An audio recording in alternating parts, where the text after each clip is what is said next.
কুরবানির প্রসঙ্গটা আসলেই আমাদের স্মৃতির মানসপটে আমাদের ইব্রাহিম আলাইহিস সালাম এবং ইসমাঈল আলাইহিস সালামের যে কুরবানি, ওনাদের যে আত্মত্যাগ, এই দৃশ্যপটটি কিন্তু আমাদের চোখের সামনে ভেসে ওঠে। আমরা জানি যে ইব্রাহিম আলাইহিস সালাম আল্লাহ তাআলার সন্তুষ্টির জন্য স্বীয় পুত্র ইসমাঈল আলাইহিস সালামকে কুরবানি করতে চেয়েছিলেন, এবং সেই প্রসঙ্গ থেকেই কিন্তু আমরা প্রতি বছর জিলহজের 10 তারিখে কুরবানি করে থাকি। এবং এই দৃশ্যটি আল্লাহ তাআলার কাছে এতই ভালো লেগেছিল, এই আত্মত্যাগের দৃশ্যকে আল্লাহ তাআলা স্মরণীয় করে রাখবার জন্য কিয়ামত পর্যন্ত সব বিশ্বাসীদের জন্য এই জিলহজের একই টাইমে, জিলহজের 10 তারিখে কুরবানি করাটাকে আল্লাহ তাআলা আমাদের উপর অবধারিত করে দিয়েছেন। এই বিষয়টি সূরাতুস সাফফাতের 105 নম্বর আয়াতে আল্লাহ তাআলা এভাবে ইরশাদ করছেন, ফালাম্মা বালাগা মাআহু সা'য়া ক্বালা ইয়া বুনাইয়া ইন্নী আরা ফিল মানামি আন্নী আযবাহু ফানজুর মাযা তারা। অর্থাৎ ইসমাঈল আলাইহিস সালাম যখন একটু বড় হলেন, বাবার সাথে হাঁটতে পারেন, দৌড়াদৌড়ি করতে পারেন, ঠিক তখন ইব্রাহিম আলাইহিস সালাম স্বপ্নে দেখলেন যে তিনি ইসমাঈল আলাইহিস সালামকে কুরবানি করছেন, এবং স্বপ্ন দেখেই তিনি সরাসরি ছেলের সাথে কনসালটেশনে গেলেন, পরামর্শ করলেন যে বাবা, আমি তো স্বপ্নে দেখেছি যে আমি তোমাকে কুরবানি করছি, ফানজুর মাযা তারা, what do you think about it, what's your opinion about it, তোমার মতামত কি সেটা তুমি আমাকে বলো। তখন সাইয়েদনা ইসমাঈল আলাইহিস সালাম অত্যন্ত সাহসিকতার সাথে বলিষ্ঠ একটি জবাব দিয়েছিলেন, সেটাও আল্লাহ তাআলা কোরআনে সরাসরি কোট করেছেন। তিনি বলেছিলেন, ক্বালা ইয়া আবাতি ফাআল মা তু'মার সাতাজিদুনি ইনশাআল্লাহু মিনাস সাবিরিন। অর্থাৎ, হে আমার সম্মানিত পিতা, আপনি যেমনটি স্বপ্নে দেখেছেন, আল্লাহ তাআলা আপনাকে যেমন আদেশ করেছে আপনি ঠিক তেমনটিই করুন, আপনি ভয় পাবেন না, ইনশাআল্লাহ আপনি আমাকে ধৈর্যশীলদের অন্তর্ভুক্ত পাবেন।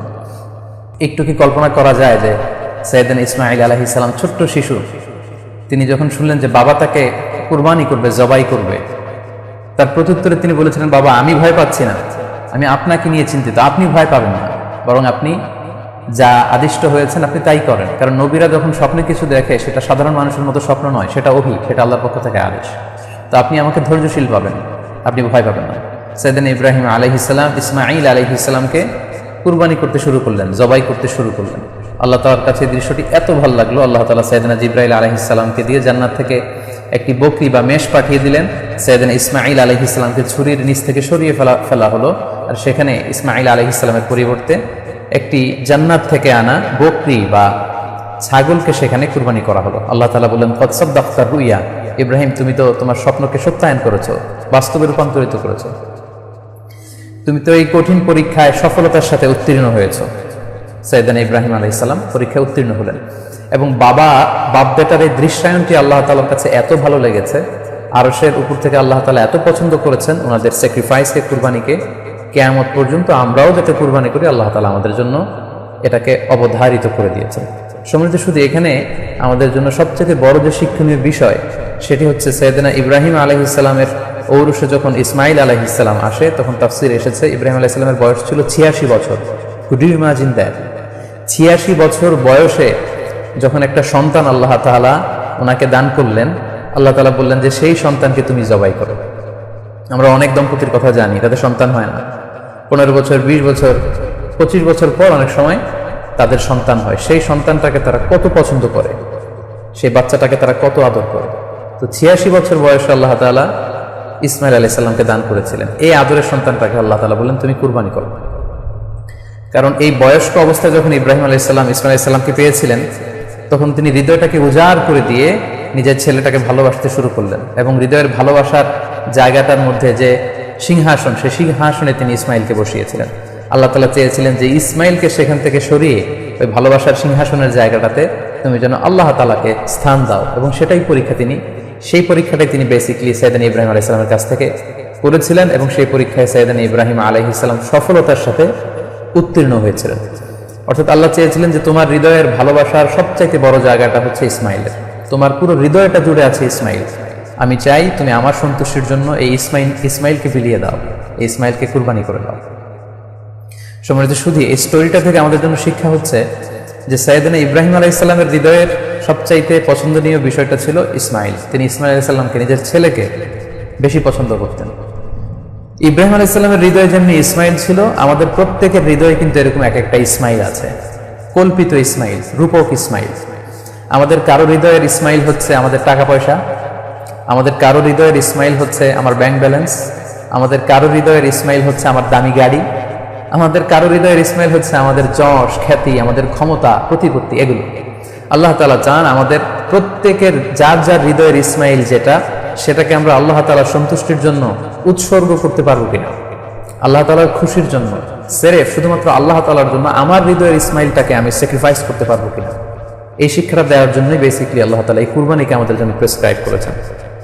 আল্লাহ তাআলা চান যে আমাদের হৃদয়ের পুরো জায়গাটা জুড়ে যেন আল্লাহ তাআলার সন্তুষ্টি, আল্লাহ তাআলার ভালোবাসা, আল্লাহকে যে আমরা ফিল করি, আল্লাহকে যে আমরা ভয় পাই, সেই জায়গাটাতে যেন আমরা আল্লাহ তাআলাকে রাখতে পারি। এটাই মূলত আল্লাহ তাআলা আমাদের কাছ থেকে চান।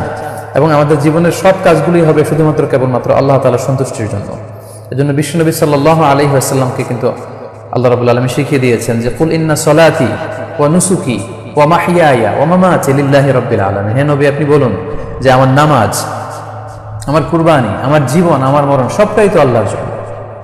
তাই আমাদের হৃদয়ে যদি আমরা আল্লাহকে স্থান দিতে পারি, আমাদের সব কিছু, সাইয়েদনা ইব্রাহিম আলাইহিস সালাম যেমনি নিজের প্রিয় পুত্র সন্তানকে কুরবানি করেছিলেন, ঠিক তেমনি ভাবে আমাদের হৃদয়ের ইসমাইলটাকেও যদি আমরা আল্লাহ সন্তুষ্টির জন্য স্যাক্রিফাইস করতে পারি, কুরবানি করতে পারি, তাহলেই কিন্তু এই কুরবানির শিক্ষাটা আমাদের জন্য বাস্তবায়িত হবে বা সফল হবে। এবং এই শিক্ষাটা দেওয়ার জন্য আল্লাহ তাআলা এই কুরবানির বিধানকে আমাদের জন্য জারি করেছেন, যে আমাদের হৃদয়ে শুধু আল্লাহ তাআলার ভয় থাকবে। এবং এই যে আমরা কুরবানি করবে, কুরবানির রক্ত, গোশত, চামড়া কোনোটা কিন্তু আল্লাহ তাআলার কাছে পৌঁছে না, পৌঁছে হচ্ছে আমাদের হৃদয়ের ভয়, তাকওয়াটা আল্লাহ তাআলার কাছে পৌঁছে।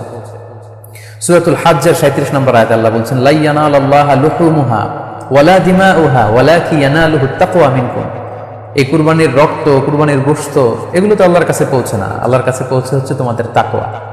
আমরা কতটা ইখলাসের সাথে, কতটা আন্তরিকতার সাথে, কতটা আনুগত্যের সাথে আমাদের সম্পদ, আমাদের নিজেদেরকে আমরা আল্লাহর কাছে সোপর্দ করতে পেরেছি, আমরা কতটা আল্লাহর সমর্পিত বান্দা হতে পেরেছি, এটাই হচ্ছে এই কুরবানির শিক্ষা, যেটা সাইয়েদনা ইব্রাহিম আলাইহিস সালাম গোটা বিশ্ববাসীর জন্য নিদর্শন এই ঘটনার মধ্য দিয়ে কিন্তু আমাদের জন্য রেখে গিয়েছেন। তাই আমরা এই কুরবানির মধ্য দিয়ে এটা যেন ফিল করি যে আমাদের সবটুকু আমরা আল্লাহর জন্য বিলিয়ে দিতে প্রস্তুত আছি।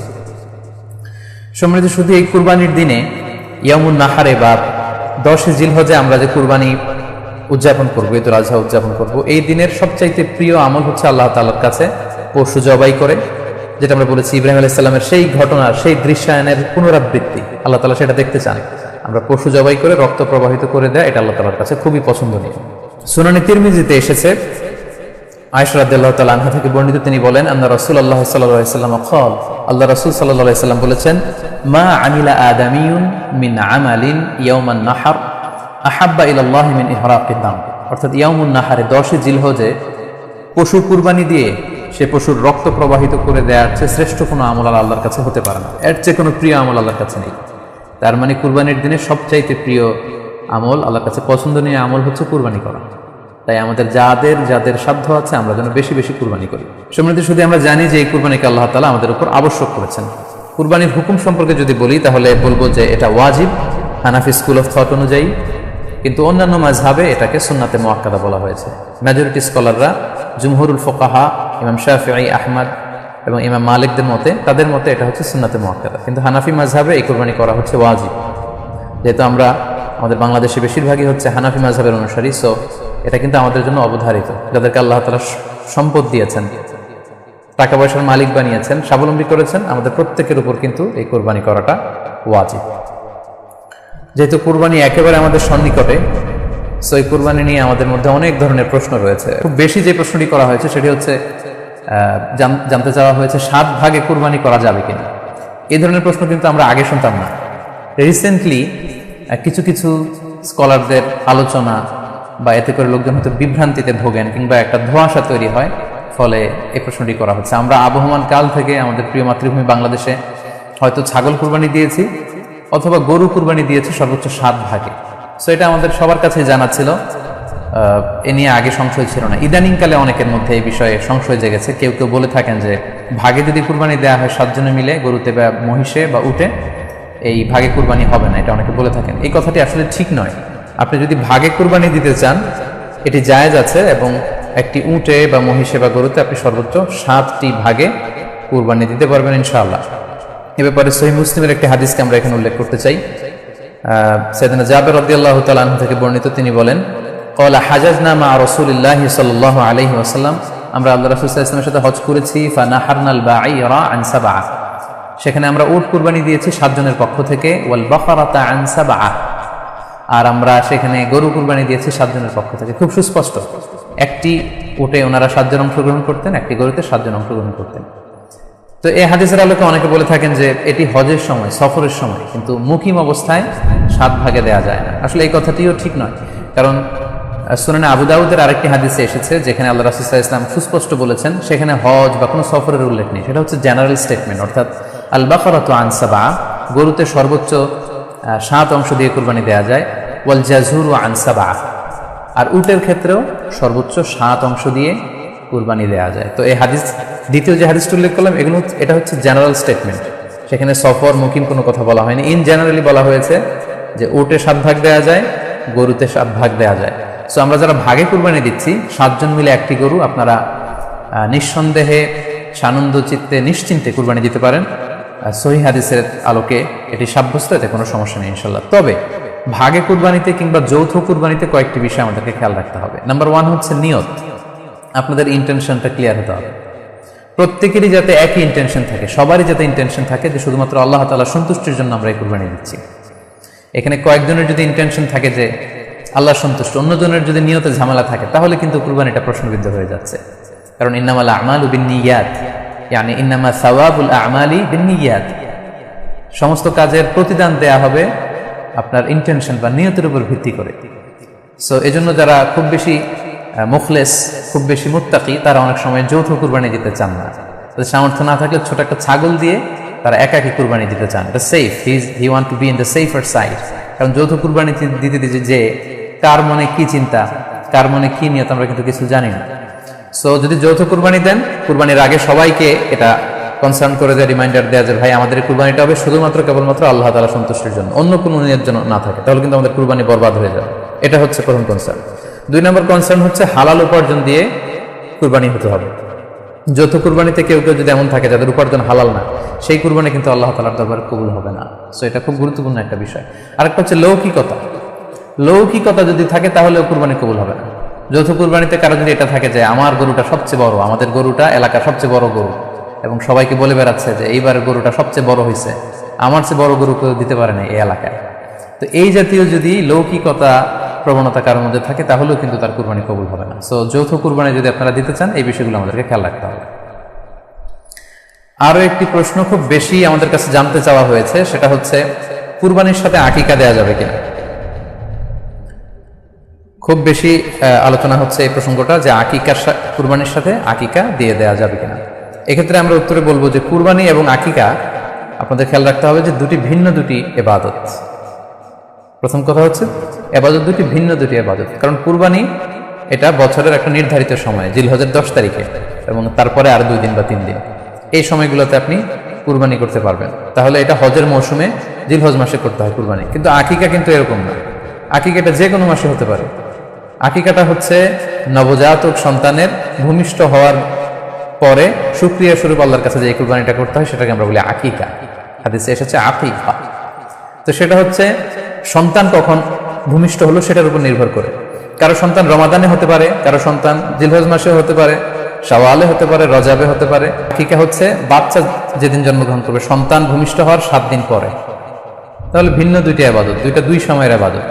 নাম্বার 2, আকিকার ক্ষেত্রে আল্লাহ রাসূল সাল্লাল্লাহু আলাইহি ওয়াসাল্লাম বলেছে আনিল গুলামি শাতান ওয়া আনিল জারিয়াতি শাত, অর্থাৎ ছেলে হলে 2টি ছাগল দিয়ে আকিকা করো, এবং যদি মেয়ে হয় তাহলে 1টি ছাগল দিয়ে আকিকা করো। তো সেক্ষেত্রে কুরবানিতে কিন্তু এরকম বিধান নেই। কুরবানিতে কিন্তু 1টি ছাগল দিয়ে আপনি কুরবানি করলে কুরবানি হয়ে যাচ্ছে, সেখানে 2টি ছাগল দেওয়া লাগবে এমন কোনো কথা নেই। তো এভাবে আমরা বুঝতে পারতেছি, খুবই স্পষ্টত কমন সেন্স খাটালেও আমরা বুঝতে পারতেছি, এবং আল্লাহ রাসূল সাল্লাল্লাহু আলাইহি ওয়াসাল্লামের ভাষ্যগুলো অনুসারে আমরা বুঝতে পারছি 2 ধরনের ইবাদত। যদিও এই 2 ইবাদতে কিছুটা মিল আছে, কিন্তু 2 সময়ের ইবাদত, 2 আলাদা 2 উপলক্ষ, 2টার আলাদা নির্ধারিত সময় রয়েছে। যেমন আকিকার ক্ষেত্রে সুন্নাহ হচ্ছে বাচ্চা যেদিন জন্মগ্রহণ করবে তার 7ম দিন শেষে 7 দিন পরে আপনি আকিকা করবেন। আল্লাহ রাসূল সাল্লাল্লাহু আলাইহি ওয়াসাল্লাম বলেছেন কুল্লু গুলামিন মুরতাহানুন বিআকিকাতিহি তুযবাহু আনহু ইয়াওমা সাবিহি, প্রত্যেক সন্তানের আকিকা দিতে হয় তার 7ম দিনে। ওয়া ইউহলাকু ওয়া ইউসাম্মা, 7ম দিনে মাথার চুল ফেলে দিতে হয়, তার সুন্দর একটি নাম রাখতে হয়। তাহলে আকিকার বিধান হচ্ছে সম্মানিত সুধী সন্তান জন্মগ্রহণ করার 7 দিন পরে। আমরা বুঝতে পারলাম আল্লাহ রাসূল সাল্লাল্লাহু আলাইহি ওয়াসাল্লামের ভাষ্য অনুযায়ী, কথা অনুযায়ী, কওল অনুযায়ী। এবার যদি আমরা আল্লাহ রাসূল সাল্লাল্লাহু আলাইহি ওয়াসাল্লামের আমল দেখি, ওনার ব্যক্তিগত আমল কি ছিল, সেক্ষেত্রে আমরা সহিহ ইবনে হিব্বানের একটি হাদিস উল্লেখ করব, যেটিকে ইবনে হাজার আল আসকালানি উনি ওনার ফাথুল বারিতে সহিহ হিসেবে উল্লেখ করেছেন। আয়েশা রাদিয়াল্লাহু তাআলা আনহার বর্ণনা, তিনি বলেন যে আক্কা রাসূলুল্লাহ সাল্লাল্লাহু আলাইহি ওয়াসাল্লাম আনিল হাসানি ওয়াল হুসাইনি ইয়াউমা সাবিঈ ওয়া সাম্মাহুম। আল্লাহ রাসূল সাল্লাল্লাহু আলাইহি ওয়াসাল্লাম নিজে ওনার দৌহিত্র অর্থাৎ ওনার নাতি হাসান এবং হুসাইনের আকিকা নিজে করেছেন সপ্তম দিনে, এবং সপ্তম দিনে তাদের নাম রেখেছেন, একজনের নাম রেখেছেন হাসান আর একজনের নাম হুসাইন। অর্থাৎ হাসান রাদিয়াল্লাহু আগে জন্মগ্রহণ করেছিলেন, ওনার চেয়ে ছোট ছিল হোসেন, উনি পরে জন্মগ্রহণ করেছেন। তো ওনাদের জন্মের পরে 7 দিন পরে আল্লাহ রাসূল সাল্লাল্লাহু আলাইহি ওয়াসাল্লাম ওনাদের আকিকা দিয়েছিলেন, এবং সপ্তম দিনে উনি আকিকাও দিয়েছেন এবং তাদের নামও রেখেছেন। তাহলে আল্লাহ রাসূল সাল্লাল্লাহু আলাইহি ওয়াসাল্লামের কওলি হাদিস, ওনার ভাষ্য মতে আমরা জানলাম উনি বলেছেন সপ্তম দিনে আকিকা দিতে হয়, এবং ওনার ব্যক্তিগত আমল থেকে আমরা জানতে পারলাম যে উনি ওনার 2 নাতির আকিকা দিয়েছেন সপ্তম দিনে এবং নাম রেখেছেন। তাহলে এ থেকে আমরা সুস্পষ্ট বুঝতে পারি যে আকিকা দিতে হয় সন্তান জন্মগ্রহণ করার 7 দিন পর, সপ্তম দিনে। যদিও তবারানিতে আরেকটি হাদিস এসেছে যেখানে বলা হয়েছে যে আকিকা সপ্তম দিনেও দেয়া যায়, 14তম দিনে দেয়া যায়, 21তম দিনে দেয়া যায়। যদি সপ্তম দিনে কেউ দিতে না পারে কোনো কারণে, তাহলে 14তম দিন, না পারলে 21তম দিন। তাহলে সুস্পষ্টভাবে উল্লেখ আছে যে আকিকার সময়সীমা সপ্তম দিনের কথা আমাদেরকে বলা হয়েছে। তো সেক্ষেত্রে আপনার সন্তান জন্মগ্রহণ করলে আপনি শুকরিয়া স্বরূপ কুরবানি করবেন, আত্মীয় স্বজনকে খাওয়াবেন, আকিকার গোশত নিজেরাও খাবেন। তো এটা যদি আপনি কুরবানির জন্য রেখে দেন, তাহলে তো সন্তান দুনিয়াতে আসার এই আনন্দটা থাকে না। একজন যখন সন্তান পায়, সে কেমন যেন আকাশের চাঁদ হাতে পায়। তো তখন তার 7 দিনের মধ্যে যে আনন্দটা থাকে, ওই দিন তার নাম রাখা হবে, আত্মীয় স্বজনরা আসবে, বাচ্চাকে দেখবে, দোয়া করবে, তখন আকিকা করে গোশত নিজে খাবেন, আত্মীয়দের খাওয়াবেন, পাড়া প্রতিবেশীদেরকে দিবেন। এটা হচ্ছে সন্তান ভূমিষ্ঠ হওয়ার উপলক্ষকে কেন্দ্র করে এই আকিকা। সো এটাকে কুরবানির সাথে মিক্স আপ করার কোনোই প্রয়োজন নেই, এবং এক্ষেত্রে সুস্পষ্ট গাইডলাইন হচ্ছে যে সপ্তম দিনে আকিকাটা দিতে হয়। সো আমরা যেন সপ্তম দিনে আকিকাটা দেই। তবে হ্যাঁ, এখন প্রশ্ন হচ্ছে সপ্তম দিনে কেউ দিতে পারেননি, 14তম দিনেও দিতে পারেননি, 21তম দিনেও দিতে পারেননি, হাতে টাকা ছিল না, সামহাও কোনো কারণে মিস করেছেন, তখন আপনি যখন সুযোগ হয় তখন করে দেন। ওই প্রেক্ষাপটে আপনি যদি কুরবানির সময়ও আকিকা দিয়ে দিতে চান, এটা আদায় হয়ে যাবে ইনশাল্লাহ, আশা করা যায় আদায় হয়ে যাবে, এবং এটা জায়েজ আছে। তবে এটা সুন্নাহ নয়। সুন্নাহ হচ্ছে সপ্তম দিনে আকিকা দেওয়া। পাশাপাশি গরু দিয়ে, মহিষ দিয়ে, উট দিয়ে আকিকা দেওয়াও কিন্তু সুন্নাহ নয়। আকিকা দেওয়া সুন্নাহ হচ্ছে ছাগল দিয়ে। সুন্নাহ সম্মত হচ্ছে আকিকা সপ্তম দিনে দেয়া এবং ছাগল দিয়ে দেয়া। ছেলের ক্ষেত্রে 2টি ছাগল, মেয়ের ক্ষেত্রে 1টি ছাগল। আশা করি কুরবানির সাথে আকিকার প্রসঙ্গটি আপনাদের কাছে ক্লিয়ার হয়েছে। সম্মানিত শুধু এবার আমরা শুনবো আরো একটি মোস্ট আস্কড কোশ্চেন, কুরবানি না দিয়ে কুরবানির টাকা দান করে দিলে ওই সওয়াব পাওয়া যাবে কিনা। এই প্রশ্নগুলো কিন্তু আমরা আগে শুনতাম না। রিসেন্ট সময়ে, গত কয়েক বছর আগে আমরা খেয়াল করেছি যে তারকা জগতের কিছু লোক বা নাটক সিনেমা জগতের কিছু লোক এরকম ঘোষণা দিয়েছে যে আমরা টাকা বন্যার্থ লোকদেরকে দিয়ে দিলাম, আমরা কুরবানি দেব না। তো ওনাদেরকে আল্লাহ এত টাকা দিয়েছেন, ওনারা বন্যার্থ লোকদেরকেও সহায়তা করতে পারেন, আবার কুরবানিও করতে পারেন। সো একটা দিয়ে আরেকটা হবে না। আপনি যদি টাকা দান করে দেন, এটা সাদাকার সওয়াব হবে, কিন্তু কুরবানির সওয়াব কিন্তু আপনি পাবেন না। আল্লাহ রাসূল সাল্লাল্লাহু আলাইহি ওয়াসাল্লাম বলেছেন, কুরবানি করলে যেই প্রাণীটার কুরবানি করা হলো, ওই প্রাণী তার শিং নিয়ে, তার গায়ের পশম নিয়ে, পায়ের খুরগুলো নিয়ে কিয়ামতের ময়দানে দাঁড়াবে। সো এই সওয়াব থেকে কিন্তু আপনি বঞ্চিত হয়ে গেলেন। তাই এ ব্যাপারে সুস্পষ্ট কথা হচ্ছে, আপনি যদি কুরবানির টাকা দান করে দেন, দানের সওয়াব হবে, কিন্তু কুরবানির সওয়াব হবে না, এবং কুরবানির এই ওয়াজিব বিধানটিও কিন্তু আদায় হবে না। আপনার উদ্দেশ্য ভালো, কিন্তু আপনার পদ্ধতিতে সমস্যা। আপনার উদ্দেশ্য হচ্ছে যে বন্যা দুর্গত মানুষ, সাতক্ষীরাতে বা আশেপাশের জেলাগুলোতে বন্যায় মানুষ না খেয়ে মারা যাচ্ছে, আমি টাকাগুলো দান করে দেই, তাহলে বেশি তারা উপকৃত হবে। আমি বলবো যে আপনার যদি সামর্থ্য থাকে, সেক্ষেত্রে আপনি বন্যার্থ লোকদেরকে দানও করেন, পাশাপাশি কুরবানিও করেন, দুইটা দুই জিনিস। অথবা আপনি যদি শুধু কুরবানি করতে চান, সেটাও আপনি করতে পারেন। আপনি কুরবানি করবেন, এতে করে কিন্তু আপনি যে দান করতে চান, আপনার এই পারপাসটাও কিন্তু সার্ভ হবে। কিন্তু কুরবানির টাকা দান করে দিলে কখনো কুরবানি আদায় হবে না। আপনি যদি কুরবানি করেন, এক্ষেত্রেও কিন্তু দরিদ্র জনগোষ্ঠীর বিশাল স্বার্থ এখানে আছে, কারণ বছরের একটা দীর্ঘ সময় ধরে এই সুবিধাবঞ্চিত মানুষগুলো কিন্তু আমিষের অভাবে তারা ভোগে, পুষ্টিহীনতায় ভোগে। তারা এমনও অনেক ফ্যামিলি আছে, বছরে শুধু এই কুরবানির সময়, এই মৌসুমটাতে তারা কিছু গোশত খেতে পারে।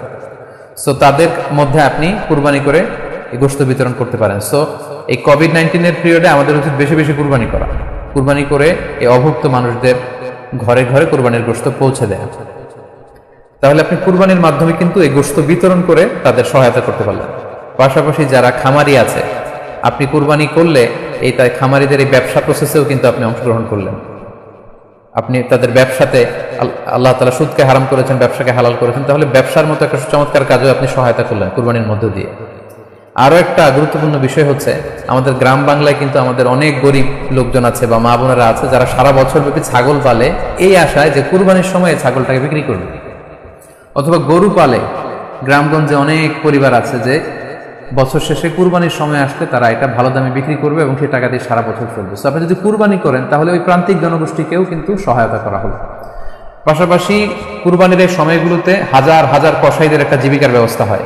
তারা গরু জবাই করে, চামড়া খুলে, গোশত কাটে। তো এই কুরবানির দিনগুলোতে কিন্তু হাজার হাজার কসাইদের হালাল জীবিকার একটা ব্যবস্থা হয়। কসাইরা কিন্তু কোটিপতি হয় না। সো আপনি এই কুরবানির প্রসেসটাকে যদি আরো বেশি প্রমোট করেন তাহলে এই কসাইদেরও কিন্তু একটা রিজিকের ব্যবস্থা হচ্ছে। আরো ইন্টারেস্টিংলি, কুরবানির যে চামড়া, পশুর যে চামড়া, এই চামড়াগুলো কিন্তু ইয়াতিমের হক, গরিবদের হক। সো আপনি কুরবানির চামড়া বিক্রি যদি করে দেন, চামড়া চাইলে আপনি ব্যবহার করতে পারেন, অথবা বিক্রি করলে এটা কিন্তু ইয়াতিমখানাতে, মাদ্রাসাগুলোতে, অভাবী মানুষদেরকে এই দামটা কিন্তু দিয়ে দিতে হয়। ফলে কুরবানির এই চামড়া থেকে কিন্তু মাদ্রাসাগুলো বা ইয়াতিম ছাত্রছাত্রীরা উপকৃত হচ্ছে। তাহলে এখানে অনেক বিষয় জড়িত। যদিও বর্তমান সময়ে চামড়া শিল্প ধ্বংস করার একটা বিশাল পায়তারা চলছে, চামড়ার দাম পড়ে যাচ্ছে। তো আমরা যদি কুরবানি না দিই আমাদের চামড়া শিল্প হুমকির মুখে পড়বে। এবং এই যে হাজার হাজার মাদ্রাসা এবং এতিমখানা আছে যাদের একটা বড় ইনকামের বা আয়ের উৎস হচ্ছে কুরবানির সময় এই চামড়ার টাকা। সো মানে with all this discussion it seems that through sacrifice you can contribute মোর।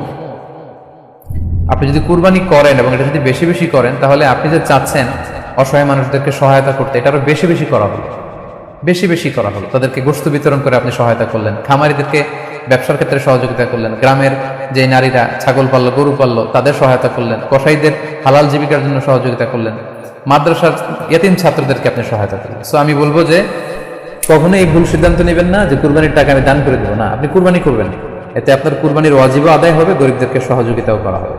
সেক্ষেত্রে যদি আপনি স্বাস্থ্য ঝুঁকি মনে করেন, সেক্ষেত্রে আপনি সরাসরি হাটে যেতে না চাইলে অনলাইনে গরু ক্রয় করতে পারেন। আরো একটি সহজ পদ্ধতি আছে, সেটা হচ্ছে যারা শহুরে জীবনযাপন করছেন, শহরে আছেন, তারা চাইলে কিন্তু আপনার গ্রামের আত্মীয় স্বজনদের কাছে আপনার টাকা পাঠিয়ে দিয়ে কুরবানি আদায় করতে পারেন।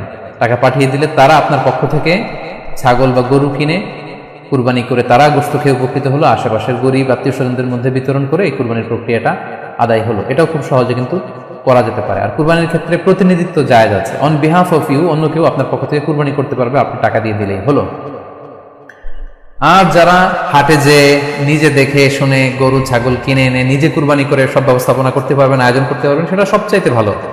সেটা তো নূরুন আলা নূর, এটা নিয়ে কোনো কথা নেই। আশা করি কুরবানির টাকা দিয়ে দিলে কুরবানি আদায় হবে কিনা এই ব্যাপারটি আপনারা বুঝতে পেরেছেন। এবার আমরা আসি, আরেকটি প্রশ্ন আমাদের কাছে খুব বেশি এসেছে, সেটা হচ্ছে কুরবানির পশু অনলাইনে ক্রয় করা যাবে কিনা। খুবই রেলেভেন্ট একটি কোশ্চেন, যেহেতু এখন অনেকেই হাটে যেতে চাচ্ছেন না, অনলাইনে আমরা অনেক কেনাকাটা করি, ফলে অনলাইনে কুরবানির পশুটা ক্রয় করা যাবে কিনা, এটা হচ্ছে প্রশ্ন। এক্ষেত্রে উত্তর হচ্ছে জি, অন্যান্য জিনিস আপনি যেমনি অনলাইনে ক্রয় করেন সেগুলো যেমনি জায়েজ, অনুরূপভাবে অনলাইনে কুরবানির পশুও ক্রয় করা জায়েজ। বিভিন্ন ডেইরি ফার্ম আছে, অ্যাগ্রো ফার্ম আছে এবং বিভিন্ন গরু ছাগলের খামার আছে। তারা কিন্তু আমি দেখলাম যে তারা গরুর অ্যাড দিচ্ছে, গরুর ভিডিও সেখানে আপলোড করে দিচ্ছে, সেখানে তাদের ক্লায়েন্টরা সেটা দেখে তারা গরু ক্রয় করছে। যে এটা জায়েজ আছে ইনশাল্লাহ। আপনারা যদি স্বাস্থ্য ঝুঁকির কারণে গরুর হাটকে অ্যাভয়েড করতে চান, ওখানে যেতে না চান, আপনারা চাইলে অনলাইনে পশু ক্রয় করতে পারবেন। তবে সেক্ষেত্রে দুটি জিনিস আপনাকে নিশ্চিত হতে হবে, দুইটা জিনিস আপনাকে অনলাইনে পশু ক্রয় করার ক্ষেত্রে নিশ্চিত হতে হবে। প্রথম বিষয় হচ্ছে পশুটা দৈহিকভাবে ত্রুটিমুক্ত কিনা, এটা নিশ্চিত হতে হবে। অর্থাৎ পশুর বিস্তারিত অঙ্গ প্রত্যঙ্গের বর্ণনা আপনার জানা থাকা চাই। পশুটা সুস্থ আছে কিনা, বাহ্যিকভাবে সমস্ত ত্রুটিমুক্ত কিনা, এটা জানতে হবে। দুই নম্বর হচ্ছে পশুর বয়স সম্পর্কে আপনার জানতে হবে, কারণ যে কোনো বয়সের পশু দিয়ে কুরবানি করা যায় না, এটা একটা নির্ধারিত বয়স সীমা দেওয়া আছে শরিয়াতে, সেটা আপনাকে মেনটেন করতে হবে। প্রথম হচ্ছে সালিমাতুন মিনাল উয়ুবিজ যাহিরা, বাহ্যিক ত্রুটিমুক্ত হওয়া।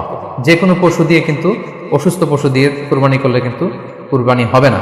এক্ষেত্রে আমরা সুনানে নাসাইর একটি হাদিস উল্লেখ করব। হাদিসটি সহিহ, বারা ইবনে আসিব রাদিয়াল্লাহু তাআলা আনহু বর্ণনা করেছেন। আল্লাহ রাসূল সাল্লাল্লাহু আলাইহি ওয়াসাল্লাম বলেছেন, লা ইয়াজুজ মিনাদ দাহায়া আল আওরাউল বাইয়িনা আওরুহা, এমন পশু দিয়ে কুরবানি হবে না যে এই পশুটা সুস্পষ্টভাবে অন্ধ। অন্ধ কানা কোনো পশু দিয়ে কুরবানি হবে না। ওয়াল আরজাউল বাইয়িনু আরাজুহা, খোড়া, কুরবানি যেখানে করা হবে ওই জায়গা পর্যন্ত হেঁটে যেতে পারছে না, মাঠ থেকে বাড়িতে আনা যাচ্ছে না, এরকম খোড়া প্রাণী দিয়ে কুরবানি করা যাবে না। ওয়াল মারিদাতুল বাইয়িনু মারাদুহা, খুব বেশি অসুস্থ, খুবই দুর্বল অসুস্থ প্রাণী দিয়ে কুরবানি করা যাবে না। ওয়াল আজফাউল্লাতী লা তুলকি, এবং এমন এমন বয়স্ক বৃদ্ধ প্রাণী যে অতি বয়সের ভারে এটা নুজ্জ হয়ে গিয়েছে এবং এর হাড্ডির ভেতরে যে মজ্জা শুকিয়ে গিয়েছে, এরকম প্রাণী দিয়েও কিন্তু কুরবানি করা যাবে না। তাহলে সুনানে নাসাইয়ের এই সহিহ হাদিসটির মধ্য দিয়ে আমরা বুঝতে পারলাম যে অন্ধ প্রাণী দিয়ে কুরবানি করা যায় না, খোড়া প্রাণী দিয়ে করা যায় না, খুবই দুর্বল প্রাণী দিয়ে এবং খুব বয়স হয়েছে এরকম প্রাণী দিয়ে কিন্তু কুরবানি করা যাবে না। তারপর আমরা সুনানে তিরমিজির আরেকটি হাদিস এখানে উল্লেখ করব। এই হাদিসটিও হাসান পর্যায়ের হাদিস। বর্ণনাকারী হচ্ছেন আলী রাদিয়াল্লাহু তাআলা আনহু। তিনি বলেন, নাহা রাসূলুল্লাহ সাল্লাল্লাহু আলাইহি ওয়াসাল্লাম আইয়ুদহা বিআ'যাবিল করনি ওয়াল উযুন, অর্থাৎ আল্লাহ রাসূল সাল্লাল্লাহু আলাইহি ওয়াসাল্লাম শিং ভাঙা এবং কান কাটা এরকম প্রাণী দিয়ে কুরবানি করতে নিষেধ করেছেন। অর্থাৎ ব্রোকেন হর্নস অ্যান্ড ইয়ার্স, কোনো পশুর যদি শিং দুটো ভাঙা থাকে অথবা কান কাটা থাকে এরকম প্রাণী দিয়ে কুরবানি করলে কুরবানি আদায় হবে না। পশুর কানের ব্যাপারে আরো সুস্পষ্ট হাদিস এসেছে সুনানে তিরমিজিতে, এটিও হাসান পর্যায়ের হাদিস। বর্ণনাকারী সাইয়েদনা আলী রাদিয়াল্লাহু তাআলা আনহু, তিনি বলেন যে নাহা রাসূলুল্লাহ সাল্লাল্লাহু আলাইহি ওয়াসাল্লাম আইয়ুদহা বিমুকাবালা আও মুদাবারা আও শারকা আও খরকা আও জাদআ, অর্থাৎ আল্লাহ রাসূল সাল্লাল্লাহু আলাইহি ওয়াসাল্লাম মুকাবালা মানে এমন প্রাণী যে প্রাণীর কানের সামনের অংশ কাটা, এরকম প্রাণী দিয়ে কুরবানি করা যাবে না। আও মুদাবারা, এমন প্রাণী যে প্রাণীর কানের পেছনের অংশ কাটা, সেটা দিয়ে কুরবানি করা যাবে না। আও শারকা, অথবা কানের মাঝখানে কাটা, দুই দিক ঝুলে আছে, করা যাবে না। আও খরকা, অথবা কানের ভেতরে ছিদ্র, পশুর কানে যদি ছিদ্র থাকে, কেটে যে ছিদ্র হয়ে গিয়েছে, ড্রিলড হয়ে গিয়েছে, সেই প্রাণী দিয়ে কুরবানি করা যাবে না। আও জাদা, অথবা নাক কাটা, এরকম প্রাণী দিয়ে কুরবানি করা যাবে না। তাহলে আল্লাহ রাসূল সাল্লাল্লাহু আলাইহি ওয়াসাল্লাম ভাষ্য মতে এই প্রাণীগুলো দিয়ে কুরবানি করা যাবে না। ফলে আপনি অনলাইনে যদি পশু ক্রয় করতে চান, আপনার যে পশুটা ক্রয় করবেন এটা বাহ্যিকভাবে সুস্থ আছে কিনা, অঙ্গ প্রত্যঙ্গের বিস্তারিত বর্ণনার ভিডিওতে আপনাকে ক্রস চেক করে এবং বাড়িতে আনার পরে সেটাকে দেখে এই পারচেজটা আপনাকে নিশ্চিত করতে হবে। 2 নাম্বার খেয়াল রাখবার বিষয় হচ্ছে পশুর বয়স। কুরবানির পশুর একটা নির্ধারিত বয়স সীমা আছে। সেক্ষেত্রে উটের জন্য 5 বছর হওয়া লাগবে কমপক্ষে, গরু বা মহিষের ক্ষেত্রে কমপক্ষে 2 বছর হতে হবে এবং ছাগলের ক্ষেত্রে কমপক্ষে 1 বছর হতে হবে। আবার বলছি, উট 5 বছর, গরু 2 বছর এবং ছাগল 1 বছর। তবে মেষ বা ভেড়া, দুম্বা এগুলো যদি 6 মাসের হয়, দেখতে যদি মোটা সোটা হয়, 1 বছরের মতো মনে হয়, তাহলে সেগুলো দিয়েও কুরবানি করা যাবে। সেক্ষেত্রে পশুর যে দাঁত আছে, নিচের পাটের যে পশুর দাঁত, এই দাঁতগুলোর পাশে 2টা ধারালো দাঁত থাকে, এগুলো উঠেছে কিনা এগুলো দেখে দেখে আপনারা পশুর বয়সকে নির্ণয় করতে পারবেন। তাহলে অনলাইনে ক্রয়ের ক্ষেত্রে আমাদের উত্তর হচ্ছে যে অনলাইনে আপনি পশু ক্রয় করতে পারবেন। সেক্ষেত্রে আপনাকে 2টি বিষয় খুব খেয়াল রাখতে হবে। এক হচ্ছে পশুর অঙ্গ প্রত্যঙ্গ ঠিক আছে কিনা, বাহ্যিকভাবে সব ধরনের ত্রুটিমুক্ত কিনা। 2 নম্বর হচ্ছে পশুর বয়স। এই 2টি জিনিস যদি আপনি এনশিওর করেন, আপনি অনলাইনে পশু ক্রয় করে সেটা দিয়ে কুরবানি করলে কুরবানি হয়ে যাবে ইনশাল্লাহ, কোনো সমস্যা নেই। আরো একটি প্রশ্ন আমাদের কাছে খুব বেশি এসেছে, সেটা হচ্ছে কুরবানি কি পুরো পরিবারের পক্ষ থেকে একজন দিতে হবে নাকি সামর্থ্যবান প্রত্যেকের দিতে হবে?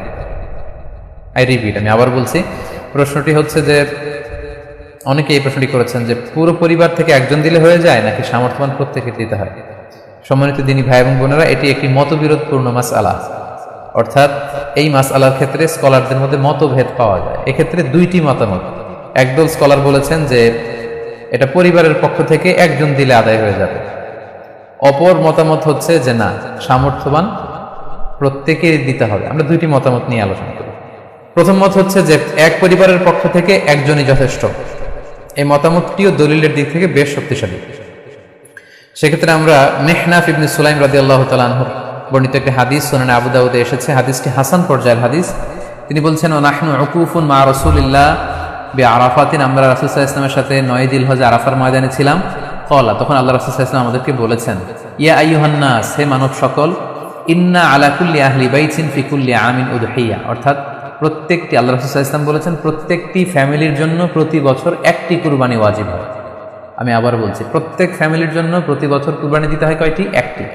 তাহলে কুরবানি পরিবারের পক্ষ থেকে একটি দিলেই আদায় হয়ে যাবে। সুনানি তিরমিজির আরো একটি হাদিস আমরা এখানে উল্লেখ করতে পারি। এই হাদিসটিও সহিহ। সাইয়েদনা আতা ইবনে ইয়াসার রাদিয়াল্লাহু তাআলা আনহু উনি আবু আইয়ুব আল আনসারী রাদিয়াল্লাহু তাআলা আনহুকে জিজ্ঞেস করেছিলেন যে কাইফা কানাতিল উদহিয়া ফি আহদি রাসূলিল্লাহ, হে আল্লাহর নবীর সাহাবী, আল্লাহ রাসূল সাল্লাল্লাহু আলাইহি ওয়াসাল্লামের জামানাতে কুরবানি কেমন হতো, কিভাবে তারা কুরবানি দিতেন? তো আবু আইয়ুব আল আনসারী রাদিয়াল্লাহু তাআলা আনহু উনি বলেছেন কানা রাজুলু ইউদাহি বিশাতি আনহু ওয়া আন আহলিহি।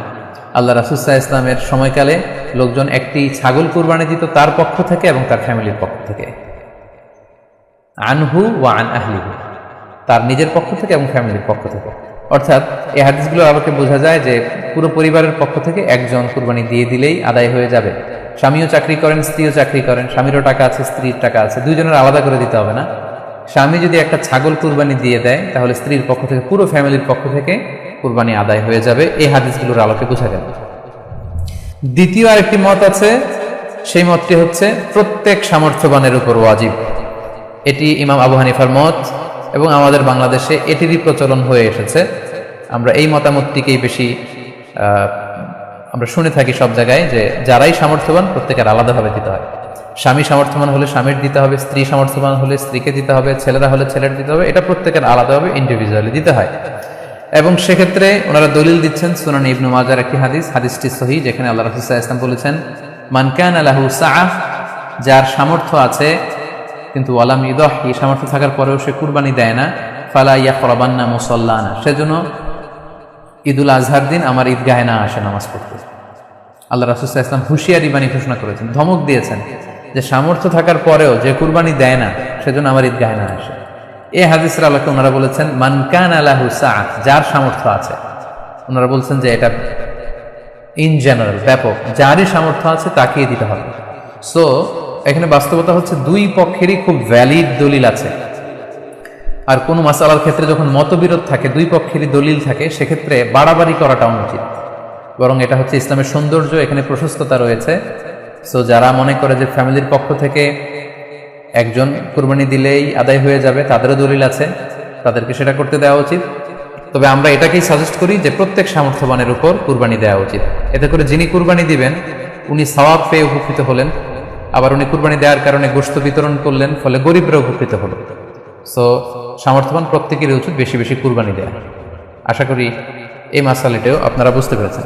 এ পর্যায়ে আমরা অল্প কয়েকটি রিমাইন্ডার আপনাদের সাথে শেয়ার করে আজকের আলোচনাটুকু আমরা এখানেই জবনিকা টানবো, এখানেই আমরা আলোচনাটি শেষ করবো ইনশাআল্লাহ। প্রথম যে রিমাইন্ডারটি আপনাদের সাথে আমি শেয়ার করতে চাই সেটি হচ্ছে, সম্মানিত সুধী, আমরা অনেকেই বাজার থেকে পশু আনার সময় বা কুরবানি করার সময় পশুর সাথে অনেক বেশি অমানবিক আচরণ করি।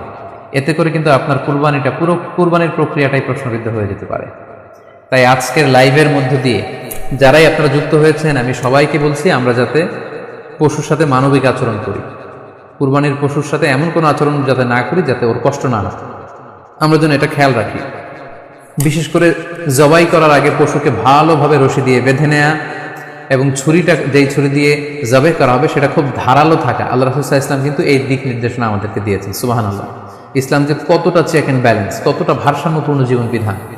আল্লাহ রাসূল সাল্লাল্লাহু আলাইহি ওয়াসাল্লাম সহিহ মুসলিমের বর্ণনা তিনি বলছেন ইযা যাবাহতুম ফাআহসিনুয যিবহা, তোমরা যখন জবাই করবে সেখানেও তোমরা ইহসান করো। কেননা আল্লাহ তাআলা সব জায়গায় ইহসানকে অবধারিত করেছেন। আমরা জীবনে যাই করবো না কেন সেটা ইহসানের সাথে করতে হবে। তো পশুটাকে কিন্তু আমি জবাই করব, স্লটার করব, আল্লাহ রাসূল সাল্লাল্লাহু আলাইহি ওয়াসাল্লাম বললেন যখন স্লটার করবে, জবাই করবে, তখনও সেটার প্রতি ইহসান করে তোমরা জবাই করো। ওয়া ইযা যাবাহতুম ফাআহসিনুয যিবহা, সেক্ষেত্রেও তোমরা সফট হার্টেড হও, সেটাকে ইহসানের সাথে জবাই করো। কিভাবে ইহসানের সাথে জবাই করবে? ওয়ালিউহিদ্দা আহাদুকুম শাফরাতাহু ওয়ালিউরিহ যাবিহাতাহু, তোমরা তোমাদের ছুরিটা খুব বেশি করে ধারালো করে নাও, যাতে করে খুব স্মুথলি স্লটারিংটা হয়ে যায়, খুব স্মুথলি কুরবানিটা তাড়াতাড়ি হয়ে যায়, যাতে প্রাণীটার কষ্ট না হয়। আমরা প্রায়ই আমাদের ব্যাখেয়ালে বা অবহেলাবশত কুরবানির পশু ট্রাক থেকে নামানো, হাট থেকে নিয়ে আসা, এমনভাবে আমরা কুরবানির পশুর সাথে ট্রিট করি, এতে করে কিন্তু অনেক অমানবিক আচরণ আমাদের দ্বারা প্রকাশ পেয়ে যায়। সো আমরা যদিও এটাকে জবাই করবো, আমরা যেন ইহসানের সাথে জবাই করি, এই বিষয়টা যেন আমরা খেয়াল রাখি। এটা হচ্ছে প্রথম রিমাইন্ডার। দ্বিতীয় রিমাইন্ডার হচ্ছে, আমাদের দেশে প্রায় এটা ঘটে, জবাই করার পরে অনেক কসাইরা তাড়াতাড়ি এই পশুটার দেহ থেকে প্রাণ বের হয়ে যাওয়ার জন্য ছোট ছুরি দিয়ে জবাই করার প্রাণীটার গলার মধ্যে খোঁচা মারতে থাকে, গলায় বারবার খোঁচা মারতে থাকে। এটা কিন্তু ঠিক না। স্পাইনাল কর্ডে যদি আপনি জবাই করার পরে বারবার খোঁচা মারেন, তাহলে কিন্তু এই প্রাণীটার অপমৃত্যু হতে পারে, অর্থাৎ এটা স্বাভাবিক কোনো মৃত্যু নয়। স্বাভাবিক মৃত্যু হচ্ছে জবাই করে দেয়া, এবং ইসলাম এটাকে আমাদের জন্য বৈধ করেছেন। আমরা জানি যে পাশ্চাত্যে গরুর মাথায় বুলেট মারা হয়, অথবা ইলেকট্রিক্যাল শক দিয়ে ওটাকে হত্যা করা হয়, অথবা ভারী কোনো লোহার হাতুড়ি দিয়ে গরুর মাথায় আঘাত করে সেটাকে মারা হয়, কিন্তু ইসলাম এগুলোকে নিষেধ করেছে। ইসলামের বিধান হচ্ছে স্লটারিং করা, আপনি জবাই করে দিলেন। সেক্ষেত্রে আমার মনে হয় 10 থেকে 15 মিনিট যদি আমরা একটু ওয়েট করি, গরুর দেহ থেকে সবগুলো রক্ত কিন্তু বের হয়ে যাবে, ফলে এটার গোশতটা উপাদেয় হবে আমাদের জন্য। কিন্তু আমরা যদি তাড়াহুড়ো করে, বিশেষ করে অনেক কসাই ভাইরা রুহটা যাতে তাড়াতাড়ি বের হয়ে যায়, প্রাণটা যাতে তাড়াতাড়ি বের হয়ে যায়, জবাইয়ের পরে আবার ছোট ছুরি দিয়ে স্পাইনাল কর্ডে খোঁচা মারতে থাকে, এটা কিন্তু ঠিক না। এতে করে যেটা হয়, এটা স্বাভাবিক মৃত্যু হয় না, বরং অপমৃত্যু হয়ে থাকে। আমরা যখন কুরবানি করি তখন প্রাণীটার শ্বাসনালী এবং কণ্ঠনালী কেটে যায়, এবং তারপরে রক্তনালী, যেটাকে ইংরেজিতে বলে জুগুলার ভেইন, এই জুগুলার ভেইনটা যখন কেটে যায় তখন কিন্তু প্রাণীটা আর ব্যথা পায় না। গবেষণায় দেখা গিয়েছে যে যদি আমরা দেখি যে প্রাণীটা খুব ছটফট করে, লাফালাফি করে, কিন্তু আসলে সে ব্যথা পায় না। জুগুলার ভেইন যখন কেটে ফেলে তখন ব্রেইন তাকে স্পাইনাল কর্ডের মাধ্যমে হার্টে সিগন্যাল দেয় আরো বেশি পাম্প করার জন্য, আরো বেশি রক্ত পাঠানোর জন্য, ফলে দেহের সবগুলো রক্ত গলার ওই কাটা জায়গা দিয়ে কিন্তু বের হয়ে যায়। কিন্তু ওই মুহূর্তে আপনি যখন ছোট ছুরি নিয়ে এটা স্পাইনাল কর্ডে খোঁচাখুচি করতে শুরু করেন, তখন কিন্তু এটার অপমৃত্যু ঘটে, এটা স্ট্রোক হতে পারে, এটা হার্ট অ্যাটাক করে মারা যেতে পারে। তাহলে সেটা কিন্তু স্বাভাবিকভাবে জবাইয়ের মধ্য দিয়ে এই মৃত্যুবরণ করলো না, বরং হার্ট অ্যাটাক করে বা স্ট্রোক করে সেটা মারা গেল। তখন কিন্তু আপনার কুরবানিটা প্রশ্নবিদ্ধ হয়ে যেতে পারে। তো এই জন্য আমি সকলের কাছে অনুরোধ করবো, আপনারা তাড়াহুড়ো না করে 10 থেকে 15 মিনিট একটু ওয়েট করেন জবাইয়ের পরে, এটাকে স্বাভাবিকভাবে, ন্যাচুরালি, প্রাকৃতিকভাবে এটা রুহটা বের হতে দিন, তা না হলে আমাদের কুরবানি কিন্তু প্রশ্নবিদ্ধ হয়ে যেতে পারে। 3 নম্বর রিমাইন্ডার হচ্ছে, আমাদের বাংলাদেশের অনেক জেলায় আমরা হিন্দু মুসলমান একসাথে থাকি। আমার কাছে নিউজ এসেছে যে অনেক জায়গায় অনেকে হিন্দুদের মন্দিরের সামনে কুরবানির গরু জবাই করে। এটা ঠিক না, কারণ আমরা জানি যে ওরা এই গরুর পূজা করে থাকে। সো আমরা এমন কিছু করব না যেটা ওদেরকে খুব বেশি কষ্ট দিবে। সো অনেকে শুনেছি যে উস্কানিমূলক ভাবে তারা একটু দেখিয়ে দিতে চায় বা তাদের উপর প্রতিশোধ নিতে চায়, এরকম করে অনেক সময় হিন্দুদের বিভিন্ন গ্রামে মন্দিরের সামনে এই কুরবানির ব্যবস্থাপনা করা হয়। আমি বলবো যে আমরা এটা যাতে না করি। আমরা হিন্দুদের যে উপাসনালয় আছে, আমাদের হিন্দু ভাইদের উপাসনালয়গুলোকে স্কিপ করে এমন জায়গায় কুরবানি করব যাতে করে তাদের এই দৃশ্য দেখা না লাগে, এবং তাদের ইবাদতগাহের সামনেও যাতে আমাদের এরকম পরিস্থিতি তৈরি করতে না হয়। আমরা যাতে সাম্প্রদায়িক সম্প্রীতি আমাদের ইবাদতের মধ্য দিয়ে বজায় রাখতে পারি, এবং কোন ধরনের উস্কানিমূলক কর্মকাণ্ডে যেন আমরা কখনোই যুক্ত না হই। 4 নাম্বার এবং সবচাইতে গুরুত্বপূর্ণ পয়েন্ট হচ্ছে, জি খেয়াল করে শুনুন, আপনাকে বলছি, 4 নম্বর পয়েন্ট হচ্ছে যে জবাইয়ের স্থান এবং বর্জ্য কুরবানির পরে এটাকে নিজ দায়িত্বে পরিচ্ছন্ন করুন। আই রিপিট, আমি আবার বলছি, যেখানে আপনি কুরবানি করলেন সেটাকে এবং এই যে বর্জ্য ময়লা, এটা নিজ দায়িত্বে আপনি ক্লিন করুন। সিটি কর্পোরেশনের ভাইয়েরা সরকারি তত্ত্বাবধানে সারা বাংলাদেশের এই সব বর্জ্য আসলে পরিষ্কার করা সম্ভব না। জরিপে এসেছে যে 50 লক্ষ গরু জবাই করা হয় প্রত্যেকটা কুরবানির ঈদে। তো সেক্ষেত্রে আমাদেরকে দায়িত্বশীল হতে হবে। কুল্লুকুম রাঈন ওয়া কুল্লুকুম মাসউলুন আন রাঈয়াতিহি। আল্লাহ রাসূল সাল্লাল্লাহু আলাইহি ওয়াসাল্লাম বলেছেন, তোমরা প্রত্যেকে দায়িত্বশীল, আর তোমাদের প্রত্যেকের দায়িত্বের ব্যাপারে কিয়ামতের ময়দানে আল্লাহ তাআলা কিন্তু তোমাদেরকে জিজ্ঞেস করবে। তাই আমরা যেন নিজ দায়িত্বে এই কুরবানির করার স্থান এবং বর্জ্য যেন পরিষ্কার করি। ব্লিচিং পাউডার দিয়ে বেশি করে পানি মেরে আমরা যেন পরিষ্কার পরিচ্ছন্ন রাখি, কারণ আত-তুহুরু শাতরুল ঈমান, পরিষ্কার পরিচ্ছন্নতা এটা হচ্ছে ঈমানের অঙ্গ। এই বিষয়টা জানে আমরা খুব গুরুত্বের সাথে নেই, এবং নিজ নিজ কুরবানি আমরা যেখানে দিলাম সেই জায়গাটা যেন আমরা পরিষ্কার করি। বিশেষ করে বিভিন্ন সংস্থা যারা অনেক অনেক কুরবানি করবেন, ভলান্টিয়ারলি বিভিন্ন কুরবানি করে কুরবানির গোশত বিতরণ করবেন, আপনারা এরকম ভলান্টিয়ারলি ক্লিনলিনেস ক্যাম্পেইন করতে হবে, যাতে কোনো ধরনের রক্ত, ময়লা, বর্জ্য, আবর্জনা না থাকে। এই ব্যাপারটাকে যেন আমরা খেয়াল রাখি। সর্বশেষ হচ্ছে, অনেকে জিজ্ঞেস করেন যে ফ্রিজে রাখা যাবে কিনা। জি, কুরবানির গোশত ফ্রিজে রাখা যাবে। ইবনে আব্বাস রাদিয়াল্লাহু তাআলা আনহুর মত অনুযায়ী 3 ভাগ করা উত্তম, তবে এটা আবশ্যক নয়। আপনি 1 ভাগ নিজে খাবেন, 1 ভাগ আত্মীয় স্বজন প্রতিবেশীদের দিবেন, আরেক ভাগ গরিব দুঃখীদের মাঝে বন্টন করে দিবেন, এটা উত্তম, কিন্তু এটা আবশ্যক নয়। পুরো গোশত যদি আপনার লেগে যায় আপনি ভোগ করতে পারেন, আর যদি আপনার কাছে অতিরিক্ত গোশত থাকে এটা আপনি আত্মীয়দের দান করুন, গরিব আত্মীয়দের আপনি উপহার দিন, গরিব মিসকিনদের, সুবিধা বঞ্চিত মানুষদেরকে আপনি এগুলো দান করুন। কারণ সূরাতুল হজ্জের 28 নম্বর আয়াতে আল্লাহ তাআলা বলেছেন, ফাকুলু মিনহা ওয়া আত'ইমুল বাঈসাল ফাকির, তোমরা কুরবানির এই গোশত নিজেরাও খাও এবং অভাবী লোকদেরকে দাও। এবং সহিহ বুখারীতে আল্লাহ রাসূল সাল্লাল্লাহু আলাইহি ওয়াসাল্লামের একটি বর্ণনা আল্লাহ রাসূল সাল্লাল্লাহু আলাইহি ওয়াসাল্লাম বলেছেন, কুলু ওয়া আত'ইমু ওয়াদ্দাখিরু, অর্থাৎ কুরবানির গোশত তোমরা খাও, ওয়া আত'ইমু মানে অন্যদের খাওয়াও, ওয়াদ্দাখিরু এবং তোমরা এটাকে প্রিজার্ভ করে রাখো বা জমা করেও রাখতে পারো। অর্থাৎ আপনি চাইলে ফ্রিজে রাখতে পারবেন, আপনি পরবর্তীতে খেতে চাচ্ছেন, আপনি রাখতে পারবেন ইনশাআল্লাহ। সো উত্তম হচ্ছে 3 ভাগ করে 1 ভাগ নিজে খাওয়া, 1 ভাগ আত্মীয় স্বজনদের প্রতিবেশীদের দেয়া এবং 1 ভাগ অভাবী সুবিধা বঞ্চিত গরিব মিসকিনদের মাঝে বন্টন করে দেয়া। এবং অবশ্যই অবশ্যই যাদের সামর্থ্য আছে আপনারা বেশি বেশি কুরবানি করুন, এবং এই কুরবানির মধ্য দিয়ে আমরা অনেক অনেক প্রান্তিক জনগোষ্ঠী, সুবিধা বঞ্চিত মানুষ, তাদের কাছে